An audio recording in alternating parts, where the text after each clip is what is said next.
உறவுகளுக்கு வணக்கம். இன்றைக்கி நம்ம என்ன பார்க்க போகிறோன்னா, ஒரு ஹெல்த்தியான ரெசிபி தான் பார்க்க போகிறீங்க. ஒரு பச்சை பயிரை வச்சு நான் அந்த ரெசிபி செய்ய போகிறேன். எப்படி செய்கிறேங்கிறத வாங்க பார்க்கலாம். ஒரு கிளாஸ் பச்சை பயிர் எடுத்துருக்கேன். அதை நல்லா அலசி எடுத்துக்கங்க. ஒரு டம்ளர் தண்ணி ஊற்றி நல்லா ஊற வச்சுட்டு, அது நல்லா ஊறினதுக்கப்புறம் ஒரு நாள் ஃபுல்லாக ஊற வைங்க நைட்டில். மறுநாள் காலையில் அதை எடுத்து பார்த்தீங்கன்னா நல்லா ஊறியிருக்கும்.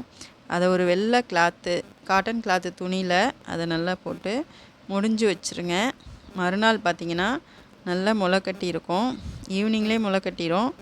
பார்த்திங்கன்னா அந்த பச்சை பயிரை நீங்கள் முளைக்கட்டிய பச்சை பயிறு இந்த மாதிரி தான் இருக்கும். அதை நம்ம வெறுமனே சாப்பிட்லாம். ரொம்ப டேஸ்ட்டாகவும் இருக்கும். அதை நம்ம ஆயில் ஊற்றி கொஞ்சமாக கடுகு போட்டு கொஞ்சம் வெங்காயம், பச்சை மிளகாய் அதை சேர்த்து நல்லா வதக்கி தாளித்து கொஞ்சம் உப்பு சேர்த்து சாப்பிட்டிங்கன்னா இன்னும் நல்லா டேஸ்ட்டாக இருக்கும். இந்த மாதிரி நீங்கள் செஞ்சு பாருங்கள். இது ரொம்ப ஹெல்த்தியான ரெசிபி. பச்சை பயிரில் அளவு கடந்த சத்து இருக்குது. வேக வச்சு சாப்பிட்றத விட பச்சையாகவே இந்த மாதிரி முளைக்கட்டி சாப்பிட்டோம்னா அதிகமான சத்து உடலுக்கு நமக்கு கிடைக்கிது.